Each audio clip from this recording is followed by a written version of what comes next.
Following the huge defeats at the Trebia and then Trasimene, the Romans changed direction into what's called the Fabian Strategy, 217-216 BC. We're going to learn about the Roman response to their defeats, to understand and assess this Fabian strategy, develop some strategic analysis skills. Think a bit wider, a bit bigger. What's the strategy here? Fabius Maximus, name of a Roman senator, noble, a senate, a dictator. Talk about that in a minute. Viricosus, Pedagogus, Cunctator, 3 nicknames for Fabius Maximus. I'll talk about them all during the lesson. Forage, going looking for food. Attrition, to wear somebody down. Not a big battle, just bit by bit wear away. Advantages and disadvantages. So, the news reaches Rome of the huge defeat at Trasimene, on the back of a defeat a few months earlier at the Trebia. Rome goes into a bit of a panic. Pomponius, who's the praetor, approaches the Senate, talks to the people, and says these few words: "We have been defeated in a great battle," and then walks off. Rome was into a bit of a panic now. Hannibal's not very far away. I mean, Rome has a couple of legions in Rome to defend it. Hannibal doesn't attack Rome. We'll talk about that in a separate lesson. But the Romans are now quite shaken by what's happened. So much so, they bring in a dictator. And normally there are 2 consuls. The Romans have a proviso in their constitution to have, for 6-month periods, not 2 consuls, 1 dictator. So you're elected. Once you're dictator, you've got 6 months. Of those 6 months, you control all the armies. And the man they bring in is Fabius Maximus. Viricosus, because he had a big wart on his upper lip. As a child, not thought to have been particularly spectacular, but as a man, had become already been consul. By the time he was dictator, I think in his early 60s, so quite an old man, very experienced, and they turned to him to save them in this crisis. And he introduced what's gone down in history as the Fabian, after him, strategy. No more big battles. Let's destroy everything that might help Hannibal. Build walls. Hannibal's going to capture a place, destroy it. Move people. Destroy the fields.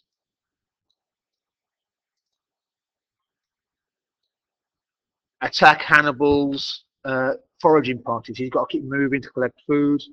Attack them. But certainly don't fight them in a big battle. Just try and wear them down. Now, this is quite an important bit. Why such an un-Roman plan? Avoid battles? What, are you cowards? Just attacking foraging parties?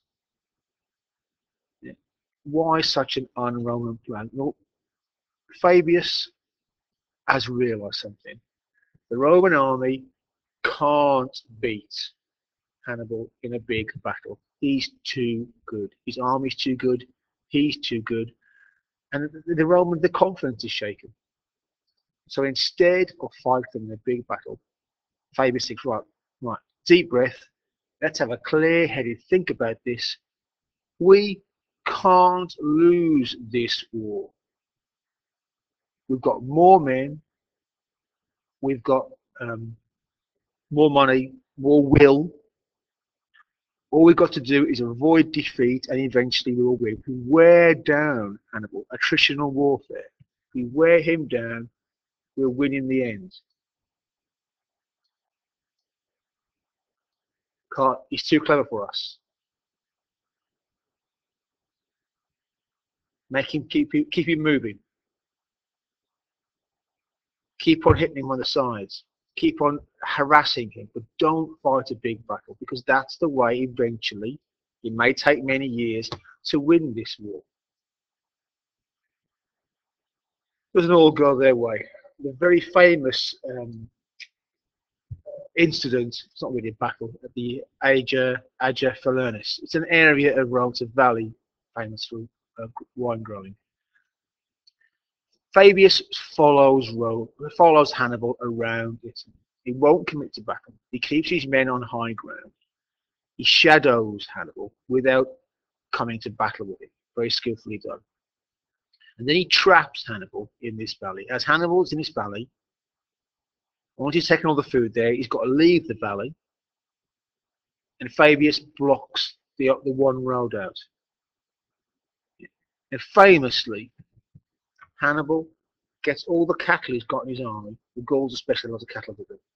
He ties bits of wood to their horns, leads them away, leads them towards the Romans who are blocking the exit to the valley, lights the bits of wood. The Romans think what they can see Hannibal's army moving towards them with lighted torches. So they march out to attack them. That moves them out of the way of the exit to the valley, and Hannibal's forces actually escape.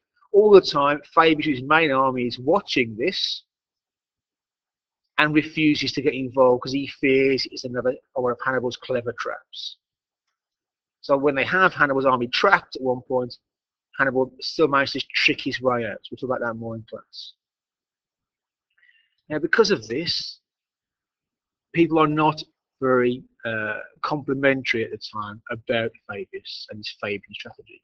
He's called the Contator, the layer, the pedagogist, the slave who follows around a young boy with his school books. None of these things are meant to be complimentary towards Fabius. Especially it's made worse by Hannibal has a very nasty little plan. As they're wandering around Italy, burning farms, burning plantations, destroying property, whenever Hannibal comes across a plantation that's owned by Fabius' family, they leave it alone. They burn the farm next to it, they burn the farm behind it, but Fabius' farms are left untouched. See if you can figure out, in class, see if you can figure out what Hannibal's cunning plan is. Why is he not destroying his enemies' farms?